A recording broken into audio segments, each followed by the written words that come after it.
2. Welcome everyone to this IEEE panel on autonomous vehicles and other related technologies. We're coming to you from the campus of the University of Southern California here in Los Angeles, and we really have an all-star panel that IEEE has lined up for this discussion. I'm really excited that you're with us. I'm really excited to be with all of our panelists. I'm going to do some quick introductions and then we'll get right into it. However, before we do that, we really encourage everybody out there to participate by asking questions. And so the way you're going to be able to do that, if you're in the social community, would be to tweet to the hashtag IEEE car chat, IEEE car chat, or also on the Facebook page. And the link to that is facebook.com/IEEE.org. Start with the panelists. We have, to my left, to your right, we have Wei-Bin Zhang. He is a research engineer and program manager at the California PATH program, which is at the University of California, Berkeley. You have several decades of experience in this technology. Talk about your background and what you're currently doing. Well, Justin, I have been actually working on this vehicle automation for close to 30 years. And of course, the vehicle concept came many years before that. And I was luckily involved in some of the national efforts, such as National Automated Highway System Consortium, and to be able to put some of the concept of fully automated driving into a prototype system that were demonstrated in San Diego in 1997. And following that, I've been involved in implementing technologies, automation technologies for larger vehicles, smaller vehicles and stuff until recently, where we were able to conduct a field operational test of automated guided bus in Oregon, Eugene, Oregon for 6 months and in revenue service, which is an amazing experience. Thank you, Wei-Bin. I should also mention that you are an IEEE Fellow, and we also have other IEEE members on the panel here. I neglected to mention, my name is Justin Pritchard. I'm a reporter with the Associated Press. I work out of Los Angeles and I cover transportation issues among other things. Bernard Soriano, I think of you as the sort of ambassador for autonomous vehicle technology from the government perspective in a sense. You do a lot of traveling and a lot of speaking, but your proper title is Deputy Director of the California Department of Motor Vehicles, and you're the co-sponsor of the department's Autonomous Vehicles program. You have a PhD in engineering from UC Irvine. Obviously very active in this topic. Please tell us a little bit about that. Thank you, Justin. And I'd like to thank the IEEE for having me and giving me the opportunity to participate on the panel. As you mentioned, I am the co-sponsor for the Autonomous Vehicle Project. And what that entails is at the Department of Motor Vehicles within California, we are tasked with developing the rules or the regulations around this technology. So basically, we need to develop the guidelines that car makers need to meet, as well as the rules for consumers in order for these vehicles to be operated on California's roadways. We've been doing that for working on this since about 2013, and I'll be happy to talk about where we are and what we've learned so far with this. So, thank you. Thank you. Dr. Jeffrey Miller, on faculty here at the University of Southern California, also an IEEE member, Associate Professor of Engineering Practice in the Computer Science Department. Talk a little bit about your research and background. Sure, thanks Justin. So my research is in vehicular communication, specifically vehicle-to-vehicle, vehicle-to-infrastructure communication. More recently, I've also been looking into some of the theory behind driverless vehicles and the ethical issues that may arise when one of them is going to be in a collision, and how we can try to have technology to circumvent that and possibly lessen the impact of the collision. Yeah. Lots of interesting topics to go over here, and we're going to get to as many of them as possible. And certainly not least, Bryant Walker Smith is a professor of law at the University of South Carolina. Just recently moved there from Stanford, where you were a leader in their autonomous vehicle law area. And you are published quite a lot on this, and we're really pleased to have you here. Talk a little bit about your latest thinking. Oh, thanks, Justin. So my work really focuses on how law affects technology and how technology affects law. It's an area that I call the law of the newly possible. All of the exciting things coming that we don't even appreciate yet, including automated vehicles. I believe that lawyers should be talking to engineers, engineers should be talking to lawyers. I started my career as an engineer, and all of my research starts with understanding the technologies as a way to exploring the legal issues, and I'm confident that we can do that. Great. Well, as you can tell, we really have a great group of people here with a lot to share. So let's get right into it. We're gonna sort of go topic to topic, but I'm gonna start and sort of spice in here quick questions, things that folks in the audience may be wondering themselves, and just a little bit of background here. Those of you who have ridden in an autonomous vehicle, what's it like? What's your experience? Do you feel at ease? Do you feel maybe the first time you did it? Talk a little bit about that experience if you've been in one, certainly. Yeah, well, I can start off. You know, leading up to getting into an autonomous vehicle, there was a lot of excitement because it was unknown. It's new technology. It's something that you really look forward to doing. But candidly, when you get in, the excitement wears off after a few minutes because it's working. The car's driving itself, and you sort of sit back and go, that's it?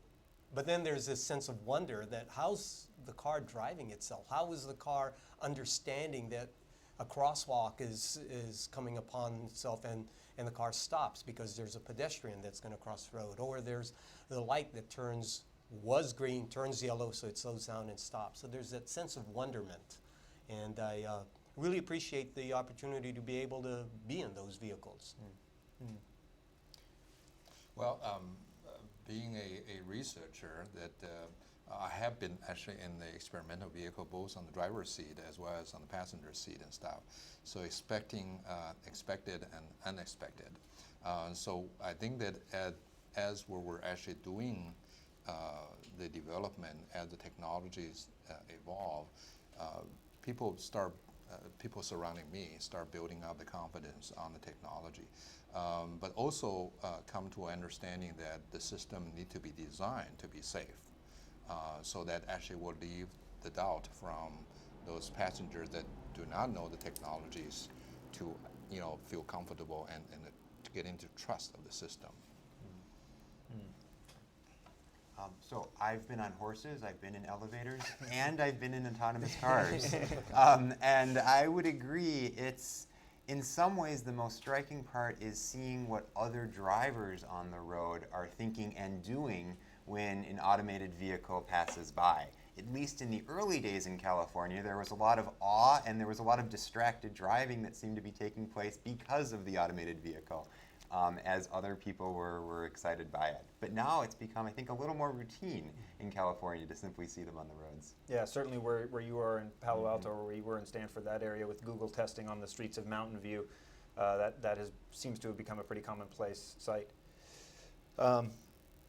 Let's branch out a little bit here, and I'd like to talk about vehicle-to-vehicle technology and communication. That's an important part of this. So this is a world in which cars are talking to each other and to infrastructure as well. We'll get to the autonomous vehicle piece, drill down on that shortly, but vehicle-to-vehicle and technology, just walk us through some of the simple key technologies that make this happen and are important, crucial to that. Sure. So the world as we know it now is driven by wireless technologies. Most people have cell phones. We have wireless internet connections. There are a lot of different technologies that are in use there. Having vehicles able to talk with each other or able to communicate with the roadway is just, it's nothing new. It's the next logical progression that we have. There's cars already that act as hotspots, that they're communicating on the cellular network and they provide internet access for the passengers of the vehicle. So vehicle-to-vehicle technology is just allowing two vehicles that are within proximity of each other to the ability to communicate. This is something that is not difficult to do. We have short-range personal networks like Bluetooth. We have dedicated short-range communication. There's even cellular providers who are saying that we don't need to have the vehicles communicating with each other over an ad hoc network, but perhaps they still communicate through the infrastructure. And when they hit one of the base stations, it comes back to communicate with other vehicles that are in close proximity to it. So the technology seems like it's there. We're going to need to increase the bandwidth, and we constantly are improving the networks that we have. But that's some of the technologies that are in use for V2V. And Jeff, the idea behind this is that you can see around a corner because another car is telling your car what's going on there, for example.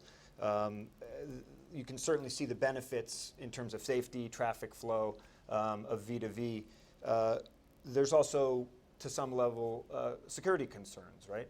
We've seen in the news recently some folks who are white hat hackers, but they've taken control of vehicles. It's not the first time they've done that. It's not the first time that's happened. The federal government is thinking about this as well as researchers in the private sector. What are some of the security concerns and how do you address them when it comes to V2V and V2I? Yeah, so this is definitely a big area of research and something that needs to be addressed with the security of the vehicular networks. The bottom line is that when you're on a network, you're susceptible at some level. And so vehicles able to communicate either with each other or with the infrastructure are going to be susceptible to hacking. We need to be able to solve this problem so that whatever hackers are able to do hopefully is not going to affect the safety or the lives of the people who are in the vehicles. So there are some different strategies and approaches. We have security in every network, so we can utilize some of those same approaches. But perhaps another approach that we can look at is what we're giving the ability from people on the outside to do with the vehicles. Are they actually able to control them, change how they're moving, increase the speed, brake, or are they just giving warnings and alerts to the drivers and you still have an operator in the vehicle that then has to respond based on the communication? You know, Jeff brings up a good point because the incident that you mentioned was because the infotainment system that's in the vehicle and the active control system that controls the steering and the braking were sharing the same network. And so there wasn't a clean break between both systems. And as was said, the problem is that we do need to control the vehicle. But at the same time, sometimes that control system needs to have some sort of connectivity to the outside world. So that it is a problem, and it's a separate problem from privacy. They're two separate issues. Right. One is cybersecurity, and the other is privacy. Yeah. Brian, let's move more toward autonomous vehicles, automated vehicles. It seems to me from my own reporting that there's sort of two approaches to this. You have the sort of Silicon Valley self-described disruptor sort of approach, right? Which is Google, exemplified by Google really, which is we're going to go for a full autonomous vehicle, perhaps even without a steering wheel and brake pedals, if that's permissible, versus a more sort of gradualist approach, which is what I think the large car makers are going for. We already have a lot of things that are often referred to as driver assist, where it helps you keep the lane, keep a safe following distance, this sort of thing. Talk a little bit about these two approaches, and maybe there's even another approach to getting to automation. Sure. So what your question really brings up is this idea that automated driving encompasses a range of technologies and applications. And automated driving is in a sense orthogonal from the connected technologies that you, Jeff, were talking about. They may well be very complementary. Some kinds of connectivity may be essential to automated driving, but others may not. So as we look at pathways to fully automated driving, this would be the kind where an automated vehicle does everything a human driver can everywhere, whether the human is asleep in the back or not in the vehicle at all. I see a few different pathways, and I think they're actually all incremental, just in different ways. One starts with the kinds of technologies we see today, both for driver assistance and for driver safety. And those systems become increasingly capable. They do more and more vis-a-vis the human driver until eventually the line between what the human is doing and the automated driving system is doing is pretty unclear, and then we get to the fully self-driving car. Now, there are a lot of issues in that mushy middle, technical and legal. And so another approach, as you suggested, that has been more popular in Silicon Valley is to say these intermediate questions are really difficult. So we need to take the human out entirely from the equation. Now, to do that raises its own technical challenges, and so necessarily the environment in which these vehicles initially operate need to be constrained. And so you would see a truly driverless system like the one that Google aspires to, but it wouldn't operate everywhere all the time. It might be limited initially to a one community at slow speeds under certain weather conditions. And then as those technologies improve and are demonstrated, the geographic and conditional range of the vehicle would be expanded. Initially, these systems will be either slow, simple, or supervised, and then they will expand to the range of driving environments that we encounter today. One of the safety issues, and I think it follows on what you're discussing, and I'd be interested in both of your thoughts, and afterwards, you gentlemen as well. The question of if someone is in an autonomous vehicle, now we're talking somewhat down the line here, they're in an autonomous vehicle, they're on the road, they may conclude that they can sleep or text or all of these things that beyond the safety benefits. I think the chief argument for autonomous vehicles is a safety argument, probably. It's one of the arguments. Yeah, it's certainly an important one. There's also economic arguments and efficiency of mobility and these sorts of things. But the statistics are 90+%, at least in the United States, and I know we have an international audience, but in the United States, about 90% of the deaths, fatalities each year are related to human error. So that's certainly one of the important arguments here.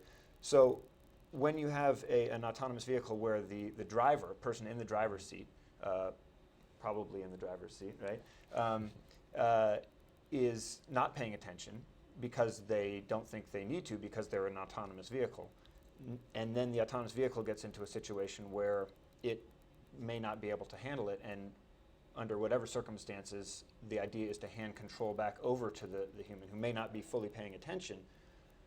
What's the state of the research on this? What are some of the problems that we need to think through before we get to this point? So one of the key technical, legal, policy, public challenges is communicating the respective roles of the human driver and the automated driving system for any particular set of technologies and applications. There have been many levels of automation. One that I'm particularly a fan of and somewhat vested in is SAE's Levels of Driving Automation. This is J3016, and it describes what for a given system a human is expected to do and what a driving system is expected to do. Now, I would expect no public driver to carefully review this table and figure out where they fall, and that will be an obligation of the developer or deployer of these systems to properly educate and in some cases monitor the human driver. The technical challenges that one would face would be ensuring that the human driver understands, is able to, and is actually committed to performing that role. That goes into the area of human factors, human-machine interface, and raises many difficult technical questions.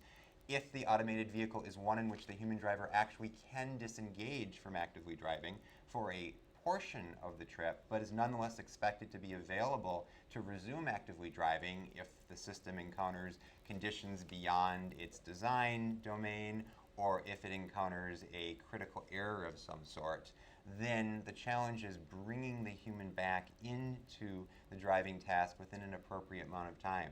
Now, the studies that have looked at how long someone who is looking down at their phone or otherwise distracted needs to look back up, figure out where they are, and resume meaningfully driving suggest that that time is sort of at a minimum several seconds and can be significantly higher than that. In several seconds at 120 kilometers an hour, you can end up nowhere where you started on a freeway. Yeah, I think those are good points that Bryant brought up there. Knowing when to change back over to the human control is definitely going to be an issue. And when that happens, how long is it going to take before the driver is able to react? So if we're talking about 5 seconds before the driver can realistically assess the situation and make a conscious decision on what to do, that means that we need to make sure that the vehicle is looking at least 5 seconds into the front or into the future so that it can then alert the driver in a reasonable amount of time. This may be somewhat challenging, especially if we're looking at having devices on the vehicles that still make it look very nice and aesthetic, that it's not above the other vehicles, especially if you have a lot of trees or large vehicles around you, you're not going to be able to really see 5 seconds ahead. And so I definitely think that that's a challenge, and as technology improves and the software in the vehicle improves, hopefully that's going to be fixed. This is something, it's not a problem that's unique to driverless vehicles, though. This is something that we have in airplanes. This is autopilot. When there is some kind of a failure, the pilots are alerted and they're able to then react to it. Now, granted, hopefully in airplanes you don't have somebody else that's within a second of you like we would have with vehicles. So it's a little different situation, but there are solutions that we have there. And the aviation context is very illustrative both for its similarities and its differences. Human drivers are not highly trained, highly compensated individuals carefully supervised in a robust regulatory regime. Likewise, with automated vehicles, you can begin to anticipate some of the situations that pilots have encountered. Cases where pilots themselves have become distracted and in one case overshot the Minneapolis airport by several hours.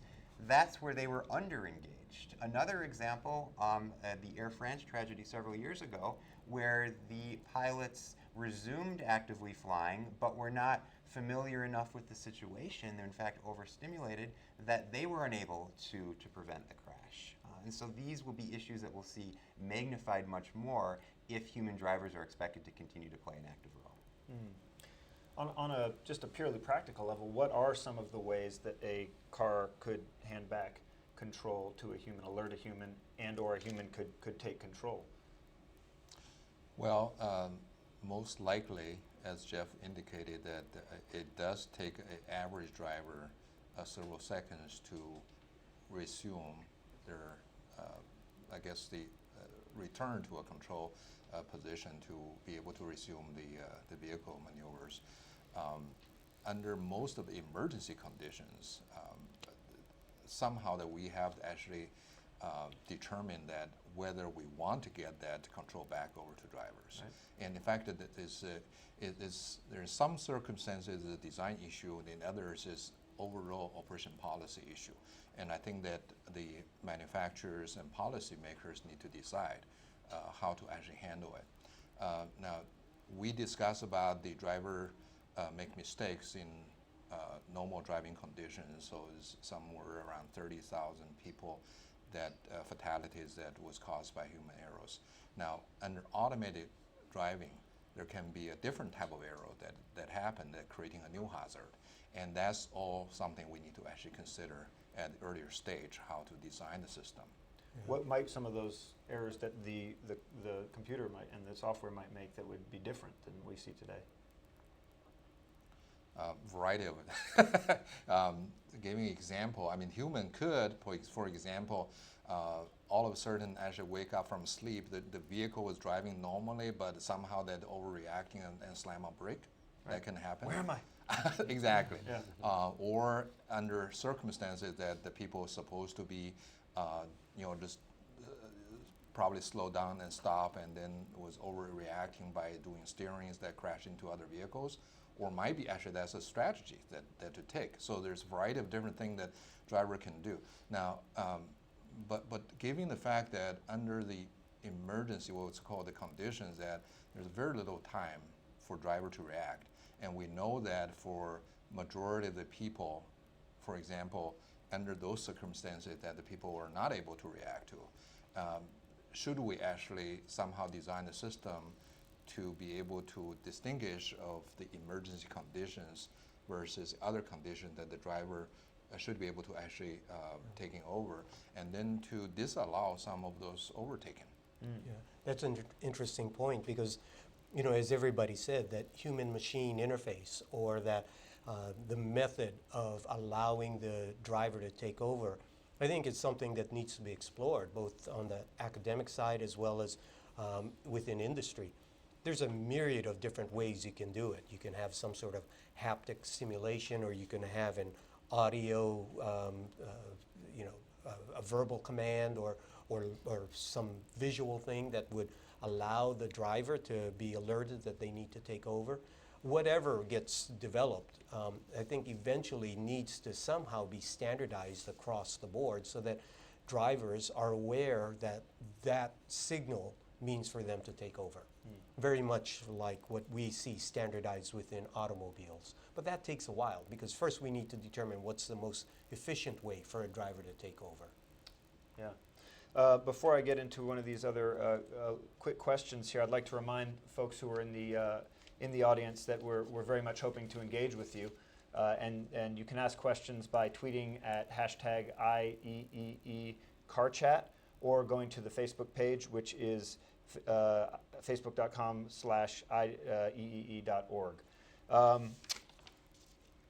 Gentlemen, are autonomous vehicles already safer than the average human driver as we sit here today?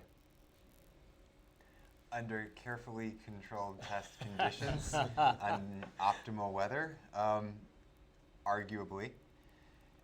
One of the difficult questions is how to define that. And there has not been enough evidence to understand the full capability of systems today. There are 3 trillion miles traveled in the United States alone every year. 3 trillion vehicle miles. It's astounding. So everything that can happen on a road will happen at some point, and automated vehicles certainly haven't encountered anywhere near to the range of those conditions. Mm-hmm. I agree with that. On the other hand, I think that I'm a little bit more optimistic that over 90% of the accidents on the road are caused, at least in part, by some human error. So having a driverless vehicle, autonomous vehicle, even if it's not tested in every single situation, there are going to be a lot of situations in which it has been tested and it is going to react in a much better way, not distracted, constantly engaged with the road. So my answer on that is absolutely, it's already safer. I would tend to agree, but I think we do need more data to be able to answer that question. One is defining what does safe mean, and the other is looking at the data to come to that answer. What I can say is that we have developed, within California, we've developed rules for testing of these vehicles on the public roadways, and those rules, those regulations have been in place since September of last year. To date, there are 9 companies that are approved to test their products on our roadways, and they're doing it. And they are required to inform us of any accidents that have occurred. And there have been 8. And I'll use air quotes for accidents because for the most part, a number of these accidents happened while the car was sitting at a stoplight and the vehicle behind the autonomous vehicle bumped the autonomous vehicle at a very low speed. And there's the question is, why do those things happen? There's speculation that because the cars are programmed to follow all of the rules of the road, that maybe there's an unexpected circumstance here, unexpected They don't outcome. drive like people. Right, exactly. They drive like somebody's grandmother on a Sunday morning. And so does that have an effect? But nonetheless, we're collecting data. I think it's way too early to answer that question. Okay. Well, I think that in addition to collecting data, which I think is the manufacturer begin to get into, we need to actually look at from the design perspective or specification perspective to making sure that all the safety considerations being built in.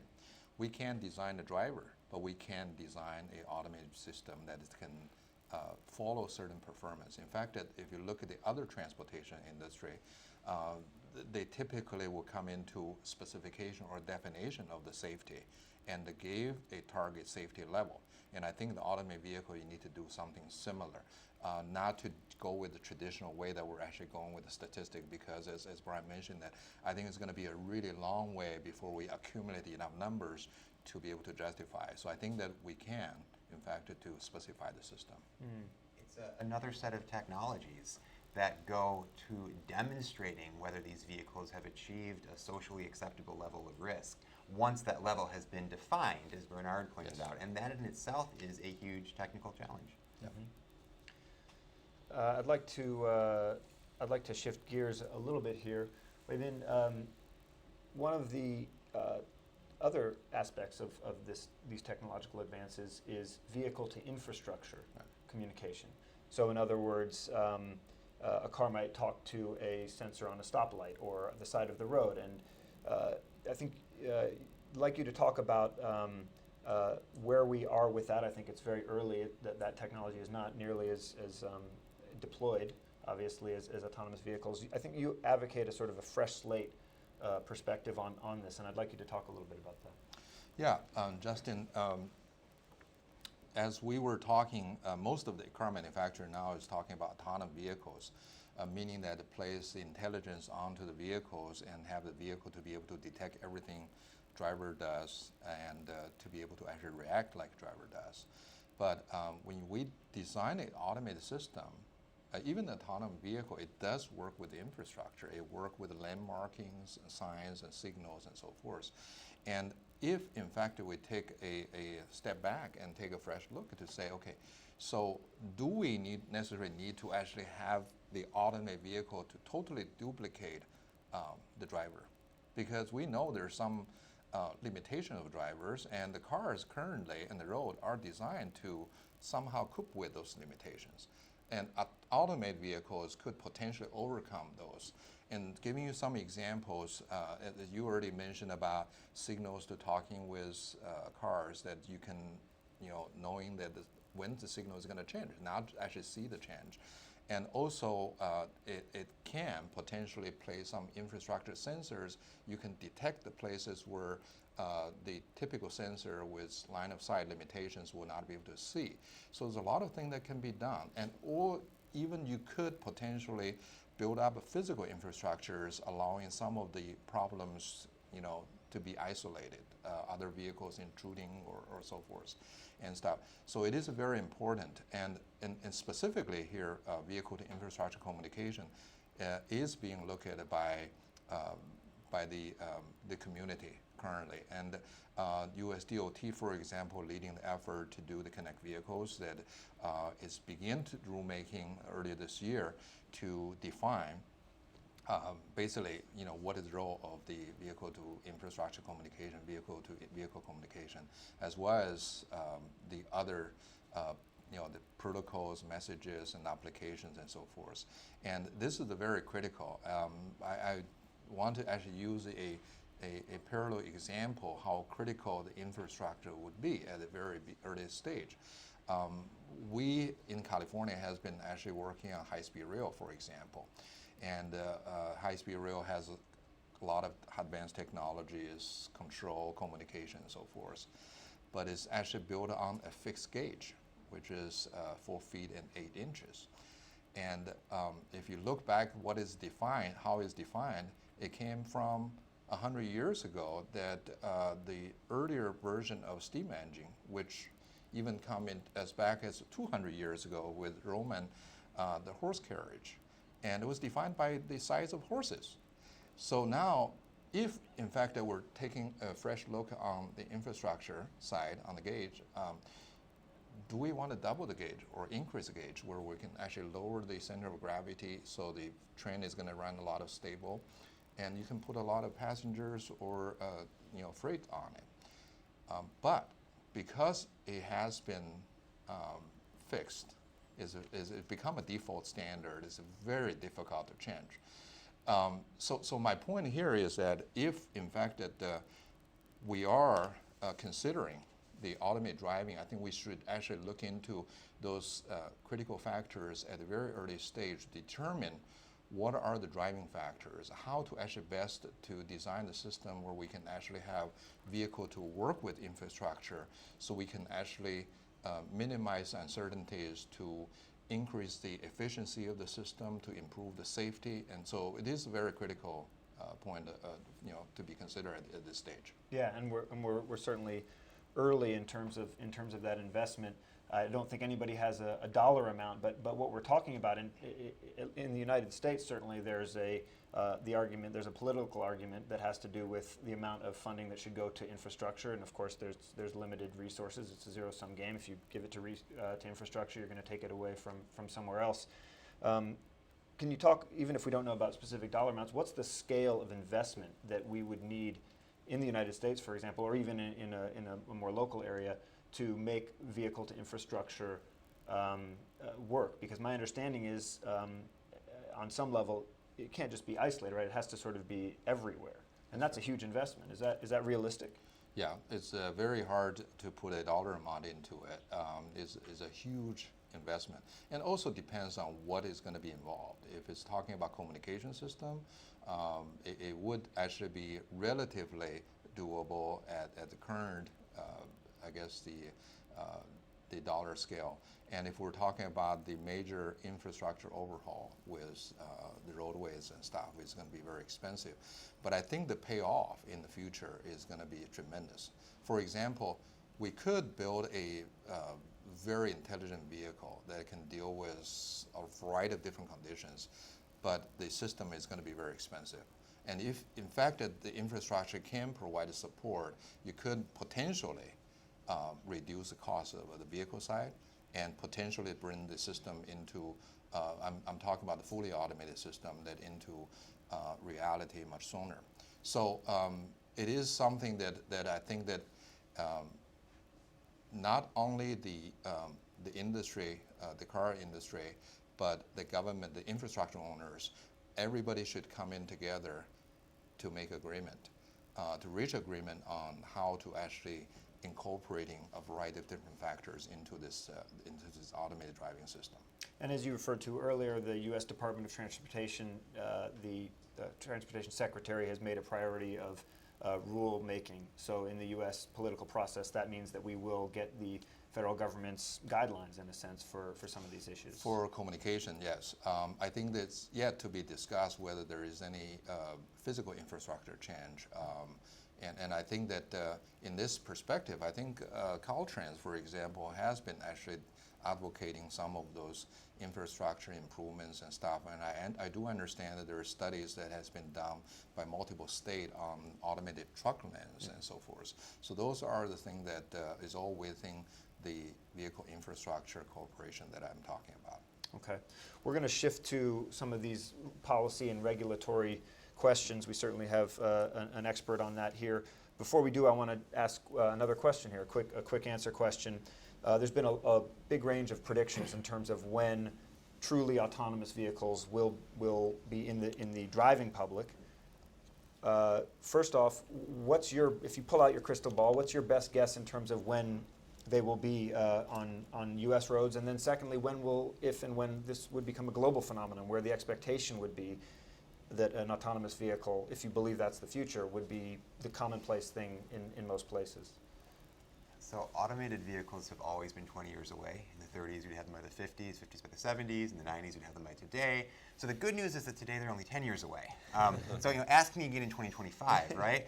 Look, it depends on how you define what an automated vehicle is. If you have $100,000 today, you can get a car that will brake, steer, and accelerate on its own under optimal conditions. If you have several $100,000, you can get a low-speed shuttle, a golf cart on steroids, or maybe on Adderall, I guess, that will take a predefined route very slowly. Well, you do no driving whatsoever.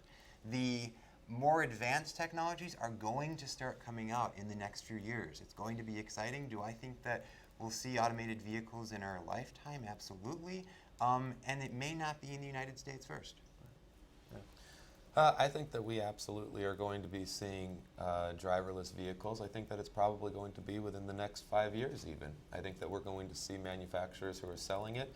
Whether it's going to be driverless 100% of the time, no matter what the conditions are and based on how many vehicles are on the road, maybe not completely in that respect, but I think that for most people who commute on freeways and they get to work each day, I think you're going to be able to get into your car within the next 5 to 10 years. You're going to be able to just program in where you're going, and it's going to take you there without having any human interaction.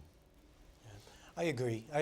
I think a lot of it depends on how you define an autonomous vehicle, because at the lower levels, the technology is already out there. We've got vehicles that fundamentally have cruise control, a little more advanced adaptive cruise control. We've got vehicles out there now that have lane keep, active braking systems. And so the technology is rolling out. It's rolling out with each model year, and I think progressively we'll get to the point where we are at a NHTSA Level 3 vehicle. But it all depends on how quickly the marketplace is going to want these technologies. Just NHTSA Level 3, National Highway Transportation Safety. Right, sorry about that. So Level 3 is? I referenced NHTSA, and NHTSA is the National Highway Traffic Safety Administration, and they're part of the United States Department of Transportation. And they are one organization, there are several, that have come out with a taxonomy for defining autonomous vehicles. And it's for NHTSA's purposes, it starts with a level 0, which has no automation, going all the way up to a level 4, which is the fully automated vehicle. A level 3, for all practical purposes, is a vehicle that can drive itself for most situations, and the driver is disengaged, and under certain circumstances that the vehicle cannot operate, the driver needs to gain control again. Yeah, I agree. I think that for the partial automation, we would say that we'll see more and more manufacturers introduce the products, and but I'm optimistic on fully automated vehicles, because if you actually today go to London Airport and from the terminal to parking, and you can actually pushing a button and ride a fully automated vehicle. So I think that it depends on the application, and it's begin to have a relatively simple dedicated environment for those automated vehicles to be in place and deployed, and you will see gradually increase of those deployments, transit, special vehicles, trucks, and so forth. And let's don't forget what actually we were hearing 15 years ago when we actually complete our National Automated System Consortium, that people are relatively, I guess, the concern about how the population accept the technology and stuff. But there's the conservative views on the legal aspect, on the driver acceptance, and so forth.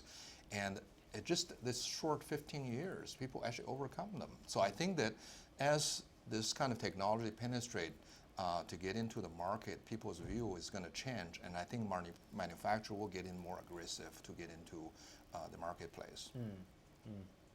Let's talk about some of the regulatory and policy questions. Bernard, you described earlier how the California DMV, which I think probably is safe to say is really the national leader on the state level in the United States, has published regulations and that went into effect last fall to do with testing of prototypes essentially on public roads. And there was a second set of regulations to do with the public use of these.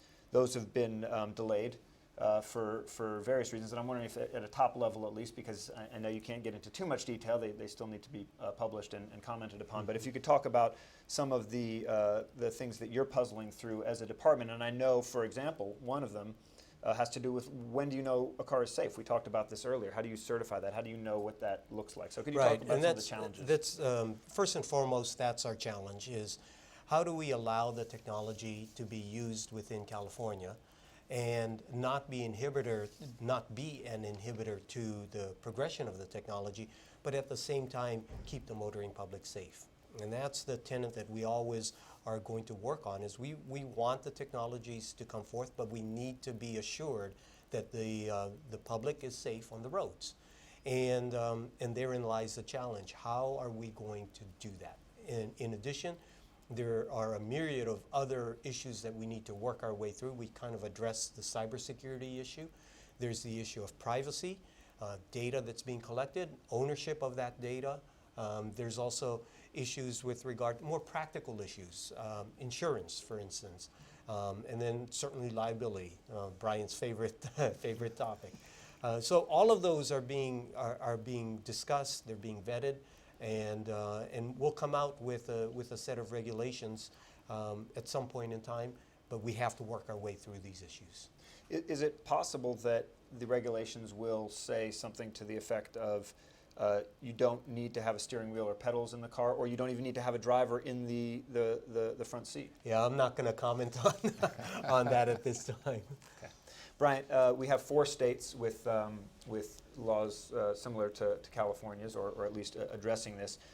Industry, I think it's fair to say, wants regulatory clarity. They certainly don't want 50 different state rules. Where is the federal government on all this, and if you feel like going there, what should the federal government's role be? So industry wants both clarity and flexibility. And anytime that clarity threatens flexibility, then I think you'll see different arguments. And that's one of the things that California is struggling with. Generally, at the federal level, federal government regulates vehicle safety, and states, for the most part, regulate non-commercial driving and drivers. And when you have a vehicle that is becoming the driver, you get this interesting clash of federal versus state roles. Also, traditionally, the U.S. Department of Transportation, through the National Highway Traffic Safety Administration, relies quite a bit on manufacturers to introduce, to adopt, to even standardize new technologies before specific regulations come into effect requiring them. Now, the vehicle-to-vehicle communications area is a notable departure from that approach and will be an interesting indicator of maybe future directions. What the federal government has been doing is monitoring activities very closely, monitoring technological developments, monitoring state regulatory developments, and acting with a very soft touch and a reminder that more could be done when there is discomfort. And I would expect we would see the federal government continue to take that role, to provide a very flexible, permissive environment for these systems to develop. And in cases where there are specific concerns or departures from the traditional model of regulation, to act in somewhat of an ad hoc basis. That's been the history of technologies, automotive technologies in the U.S., and I don't think we'll see a rapid change from that. You're in touch with the federal government on this. What's the message you're hearing from them? Is it go slow, go safe, go how you'd like to go? What are you hearing from them? Well, yeah, you're right. We talk with the folks at the federal level, and by and large, they're very interested in how California is proceeding. They have issued some guidelines in terms of a preliminary policy statement, and that statement indicated to states that states should only allow manufacturers testing of the vehicles, and if in those situations the human should be in the car during testing, and the human should be in the driver's seat and be able to take over. To very much discourage allowing public operation of the vehicles because it is early. If we do need to move forward with the public operation, there's some other items that they've outlined that they would like to see. And so we're working closely with them. And that draft policy statement is now several years old, Right. and many officials have actually distanced NHTSA from the positions in there. It's a changing environment. It is. We want to get to the questions, and I have sort of an important final sort of quick question, but just very quickly, if possible. You have, when one of these vehicles gets in a crash or is bumped or whatever the case may be, or in the future when it may even be arguably at fault for an accident, you have a lot more data involved in that type of a scenario than you do currently. How does this availability of data affect liability? So the data will, in some ways, increase knowledge of the crash and the crash conditions, and in other ways introduce more uncertainty and more arguments for all of the potential litigants. There will be lots of difficult questions that automated driving crashes raise legally, and as the legal system does, they will be dealt with. I expect that most of our audience is an engineering background, and law liability can seem very scary. And in the same way, we hear about freak engineering disasters, and there are freak legal occurrences. But by and large, the legal system is functional, and it will sort out liability in an effective way. Okay. I think we're getting here where we need to move on to the audience participation. One last question before we do that. I'll ask all of you. What do you see as the biggest barrier to the introduction of these on a widespread level? We've talked about technology, regulations, liability, social acceptance. What's the biggest barrier to the widespread adoption of this technology? So when we're talking about higher levels of automation, I would say that the relevant technologies have yet to reach a demonstrated level of socially acceptable risk. And the key for that is demonstration. How does one show that these systems are safe enough, and who ultimately makes that decision? Yeah, I think that the technology has reached a point that we are testing. We're testing on public roads. We need more testing on public roads just because of the number of miles that have been driven and the number of collisions, as Bernard had said, that many of which were not the cause of the driverless vehicle itself. But we do still need more testing involved in that for a lot of the different situations that the vehicle may encounter. I think that policy is going to be very important here also. I think that having legislation or some laws in place also before the technology is more widespreadly adopted, I think is very important too. So I think that we really are hitting a number of different areas that need to be addressed before we get to the point of selling one in the next 5 years.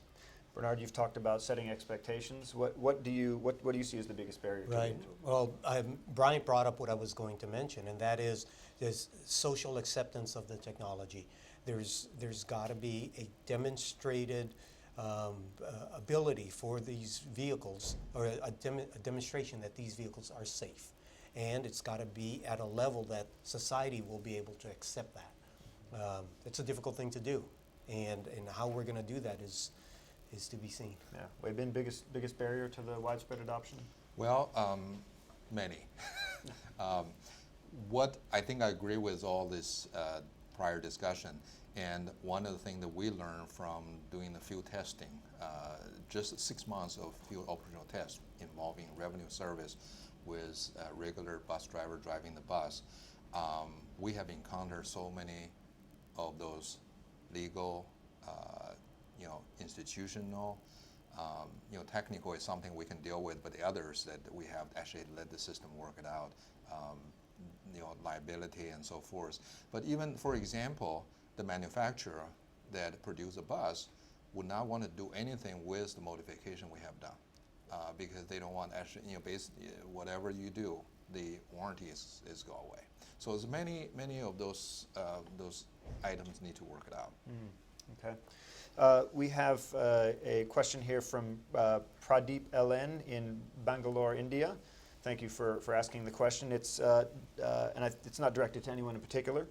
Does the idea of driverless cars work all over the world, like in countries where the city is not well planned? Well, I think that's an interesting question. Most of the work that's being done in this, at least that we see, is in the United States, where we maybe do have some more infrastructure in place, lane markings and so on. There has been some work with driverless vehicles in other countries, specifically one of the IEEE Fellows, Alberto Brogi, who had a driverless vehicle driving from Italy through Russia and then down to Shanghai, China. And he encountered a number of different situations, one of which was when drivers were not abiding by the laws when they were in Moscow, Russia, and they weren't looking at the lane markings, and so the vehicle was trying to stay right in the middle of the lane, and it was upsetting a lot of the drivers around because the other ones were trying to make 5 lanes out of 3. So I do think that there is going to be a challenge there of whether or not we're allowing vehicles to break the law based on the culture of the society, and I think that's an interesting challenge. SAE has 5 levels of vehicle automation, actually 6 if you include up to level 5, and we talk about a 5+ to refer to the range of chaotic conditions that are beyond those that might be experienced in the typical, more organized urban environment. It will be a challenge. Although I want to add that for the countries that the infrastructure is continually being improved, they have actual opportunity to consider some more advanced concepts, maybe actually up to the fully automation to be incorporated with their new infrastructure they're building. So I would say that there is a difficulty or challenge they need to encounter, but also there's a lot of opportunities. Yeah, in the same way that cell phones leapfrog the need for landlines in some rural areas, for example.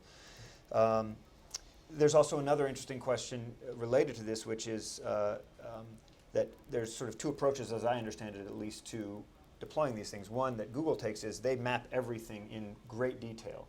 So they're only going to be sending a car, typically, where they know to a very fine measurement exactly where the curbs are and exactly where the lane markers are. And then, so if you take that approach, that would be another step you'd have to take to deploy it on a global level or a city that's not well planned. You'd really have to map it out. There's a question from Jiban Bardan, a computer engineering student at Pokhara University in Nepal. Thank you for the question. when will driverless cars be available on a global level is the question. We talked about the possibilities in the U.S. When would it be global? And this person is in Nepal, so for example. There's a tremendous amount of research happening worldwide. In Japan, in Europe, in China, although I know very little about that. But my sense is there will be opportunities for automation everywhere. Maybe at one specific site, maybe to satisfy some particular needs, but there will be an automation technology and application that will fit that environment. Is there a particular time frame globally that anybody has in mind? Well, We're still struggling with the U.S., right? right? Trying to come to consensus on the U.S. And Yeah. so, We'll see these things happening worldwide in pockets. You know, in Sweden there will be a particular road where there will be automated driving. In many countries in Europe there will be particular communities that will host a small shuttle. I think the 2020 Olympics in Tokyo will be fascinating for the technologies that are deployed there. And in India, actually, there are efforts to grade separate some automated vehicle systems to serve particular tourist attractions. There is research that will lead to these nuanced areas throughout the world, and then once the technologies actually reach a more deployable state, then they will spread quite rapidly broadly. Further thoughts? We have a question from Ryan Siss, a self-described driverless car enthusiast, talking about sort of the transition from where we are now to perhaps a future of full automation, which I think we seem to agree is some ways out. When car manufacturers begin selling autonomous vehicles, what percentage of these vehicles do you believe will be on the road within the first few years? So in other words, how will this kind of start to spread and Okay. Well, I would say that we're seeing more of these intelligent features being put into vehicles, but they're starting in the high-end luxury vehicles. So we're probably looking at the initial vehicles being the ones that are going to cost over $100,000 US to purchase. So it's going to be very few vehicles that have this. Over time, it just like all of the technologies, they're going to start coming down into the mid-class and into the economy class vehicles. So I would say within the first 5 years of the technology being deployed, we're not going to have a very high penetration rate on the road. However, if I were to predict within 10 to 15 years afterwards, I'd say it's probably going to be a noticeable number of cars that are. yeah, and that's probably right, because the amount of time it takes for full market penetration with technology is some number of years down the road, because like you said, it starts at the high end, and then as safety benefits become clearer, then they become more readily available in the mid as well as the lower budget cars. I think we need to see automated driving as a service as much as a product. And so there will be vehicles that individuals can buy that have these functionalities. Perhaps they will subscribe to a navigation service, but I expect there will also be robo-taxi services that operate in a limited area providing mobility. I think we'll see Wei-Bin's buses being deployed more frequently. These service concepts of automation, which will allow the benefits to reach the broader public more rapidly than we would see on a car ownership model. We're getting close to wrapping up here. We have one more question from A. Corion, an early technology adopter. The question is, broadening it out, are there any industries other than automotive that will benefit from the advancement of automated systems? Perhaps someone could just speak to that quickly. Well, certainly outside of the general automotive industry, there's also the commercial industry.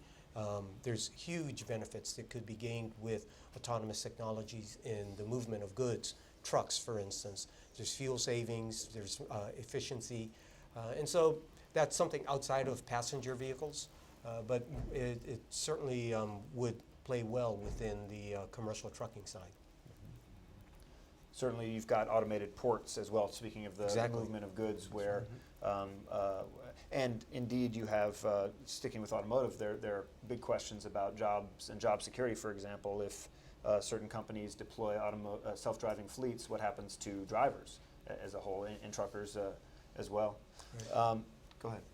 And I want to mention that if indeed that the automated vehicle will help to alleviate the traffic congestions, for example, to help to reduce accidents and to make the travel much quicker from point A to point B, then everybody's got benefited. I think the industry, individual, and so forth. So there's a large amount of benefit that we actually can see for the foreseeable future. Okay. We're going to wrap up here. I'd like to, first of all, thank everybody. I hope the audience was as interested and engaged with the questions and answers as I was. I found it fascinating, and I very much appreciate everybody gathering to have this discussion. If you have another question or you have an interest in maintaining contact with this issue, there's going to be a survey that the IEEE tells me they're going to be putting out. It's September 8th on IEEE Transmitter, and so that would be another opportunity for you to check in with this. I believe that the website is going to host other possible materials if panelists want to include papers or discussion points that we weren't able to get on. There's lots to talk about here. We appreciate very much your participation and your engagement in the audience. Thank you.